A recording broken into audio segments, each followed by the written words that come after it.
नमस्कार दोस्तों, क्या हो रहा है, क्या चल रहा है। मैं भगवान से आशा करता हूँ आप से कुशल हो और मैं भी से कुशल हूँ। हमेशा की तरह ही एक बार फिर से थोड़ा डूबूंगा थोड़ा टूटूंगा, थोड़ा डूबूंगा थोड़ा टूटूंगा, लेकिन मैं फिर लौट आऊंगा। ये जिंदगी तू देख, मैं फिर जीत जाऊंगा। एक बार ये सफल हो जाऊंगा, दो बार हो जाऊंगा, तीन बार हो जाऊंगा, लेकिन घुटने नहीं टेकने वाला हूँ। जिंदगी तू मेरा कमाल देख, तू मेरा कमाल देख। असफल असफल एक बार आदमी जरूर हो सकता है, वे असफल नहीं कहलाता है, वे सफल ही कहलाता है। क्यों कहलाता है? क्योंकि उसने अभी तक हार नहीं मानी है, उसने जितना भी किया है एक से एक पीढ़ी आगे भी बढ़ा है।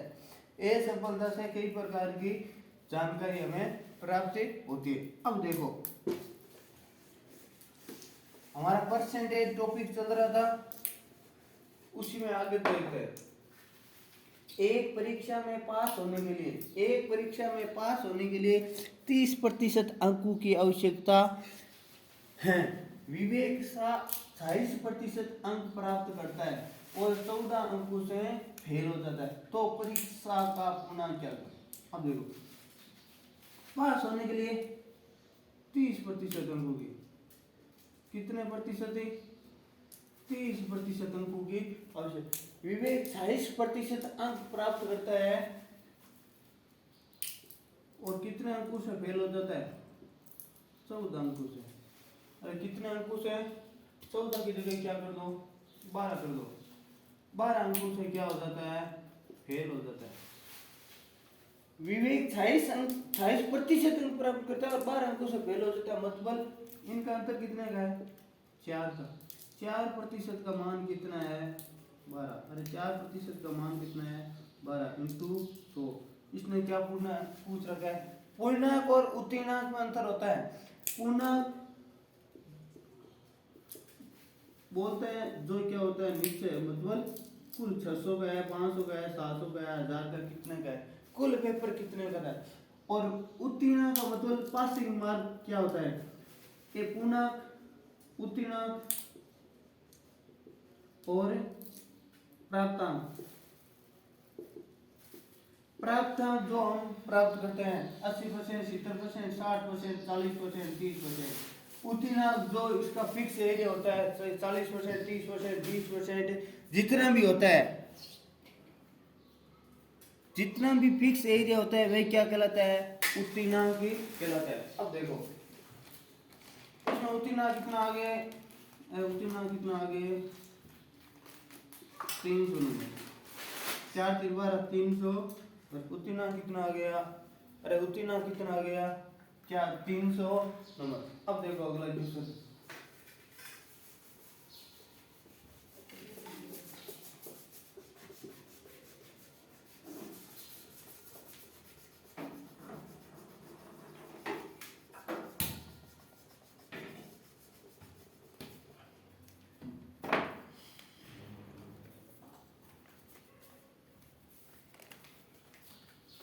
एक परीक्षा में उत्तीर्ण होने के लिए, एक परीक्षा में उत्तीर्ण होने के लिए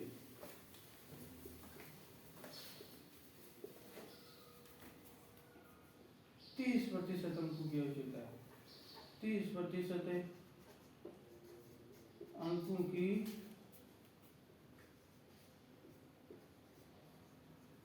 आवश्यकता है। कितना प्रतिशत अंकों की आवश्यकता है? 30% अंकों की आवश्यकता है। मोनिका ने, अरे किसने? मोनिका ने इस परीक्षा में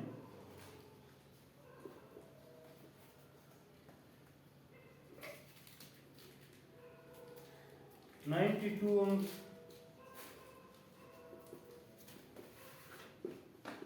प्राप्त करती है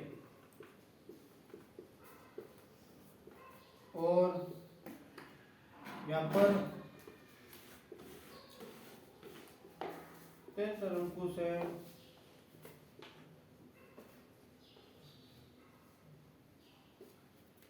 फेल हो जाती है, 73 अंकों से फेल हो जाती है, तो पूर्णांक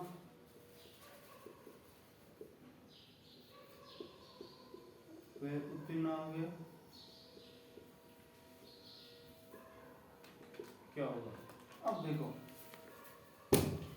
क्वेश्चन क्या बोल रहा है, क्वेश्चन है क्या बोल रहे हैं, एक परीक्षा में उत्तीर्ण होने के लिए, एक परीक्षा में उत्तीर्ण होने के लिए, एक परीक्षा में उत्तीर्ण होने के लिए 30% अंकों की आवश्यकता है।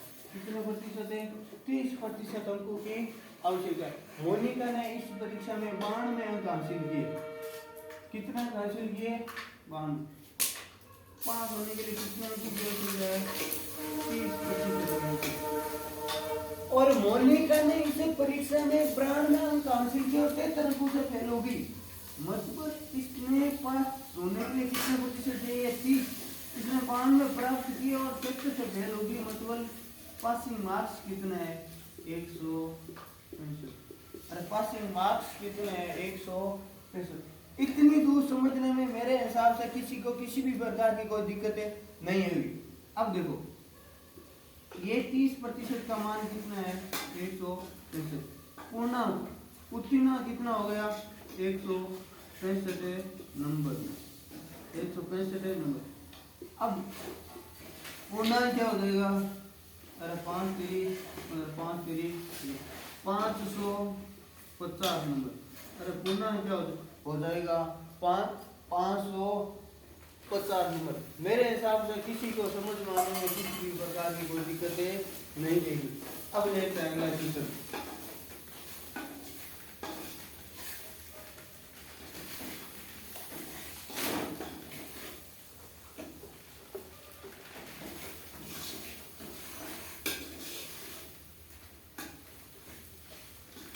आपके लिए बोर्ड भी नया लेके आ गए हैं, सब कुछ भी नहीं है।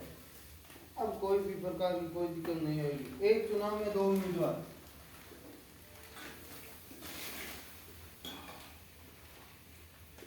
एक चुनाव में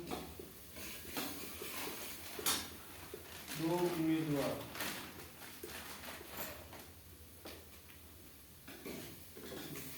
रामपाल व महेशचंद्र। एक चुनाव में 2 उम्मीदवार रामपाल व महेशचंद्र ने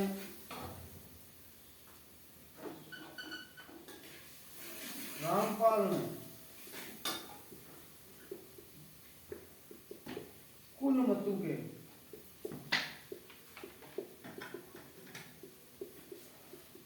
54% मत प्राप्त किए।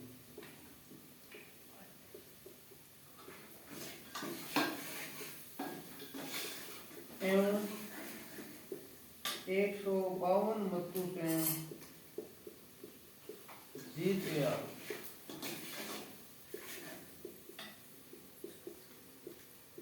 तो कुल मतों की संख्या, कुल मतों की संख्या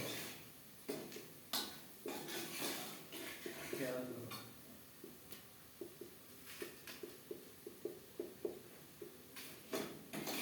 अब देखो एक चुनाव में 2 उम्मीदवार है रामपाल व महेशचंद्र। एक चुनाव में 2 उम्मीदवार है रामपाल व महेशचंद्र। रामपाल ने कुल मतों के 54%, रामपाल ने कुल मतों के कितने प्रतिशत है? 54%। तो महेशचंद्र को कितने मिल गए? अरे महेशचंद्र को कितने मिल गए? 46। अगर रामपाल को 100 में से मिलता है तो जो कुछ भी मिलता है, अगर रामपाल को 54% मिला है तो महेशचंद्र को कितना मिलेंगे? 46%। एवं 152 मतों से, मतलब जीतने का मतलब इसका अंतर क्या है? 152। लेकिन वाकई के इनका अंतर कितना है? 8 का।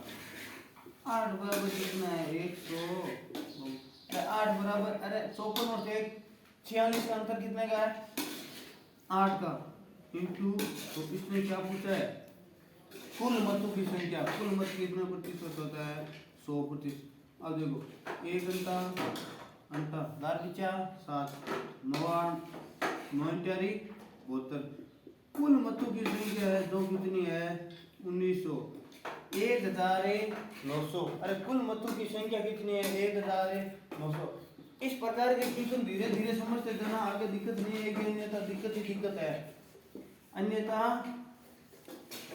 दिक्कत है। अब देखो अगला क्वेश्चन एक चुनाव जिसमें दो उम्मीदवार एक चुनाव जिसमें दो उम्मीदवार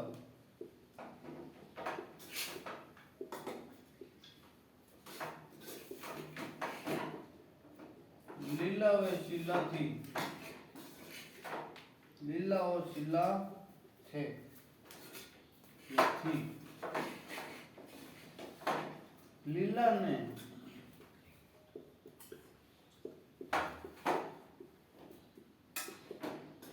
कुल मतों का 34%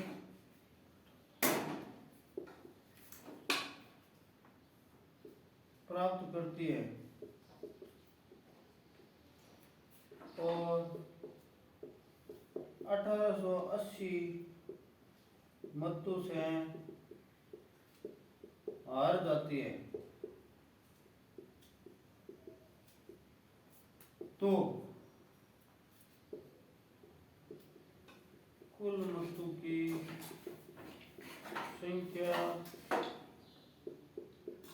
वे शीला के मतों की संख्या।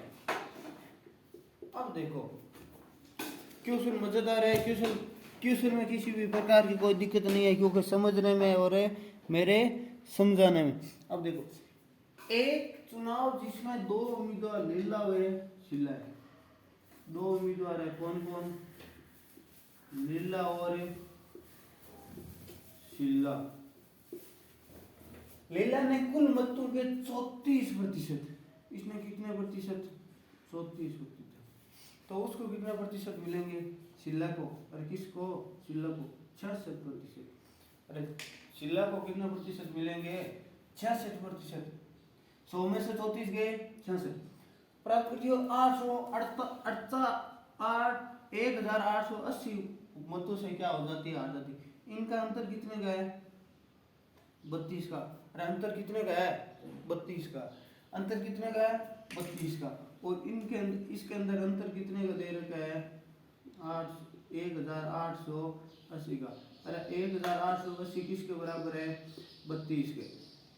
अब देख कुल मतों की मत संख्या बदल 100 से गुना कर दो 4 का भाग जाता है कि 8 चौक 32 25 चौक 100 2 का 9 4 0 जाता है 4 7 0।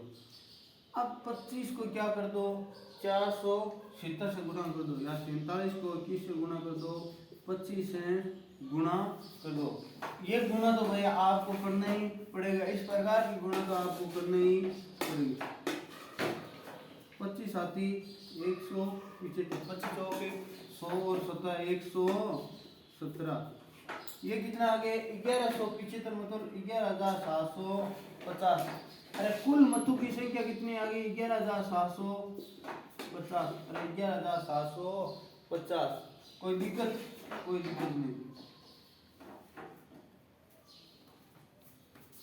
अब देखो और शीला को कितने प्रतिशत प्राप्त हुए 11750 का कितना निकाल देना 60% है निकाल देना कोई दिक्कत नहीं आएगी। 5 दूनी 10 5 3 15 5 दूनी 25 33 235 को किससे गुना कर देना 33 को गुना कर देना।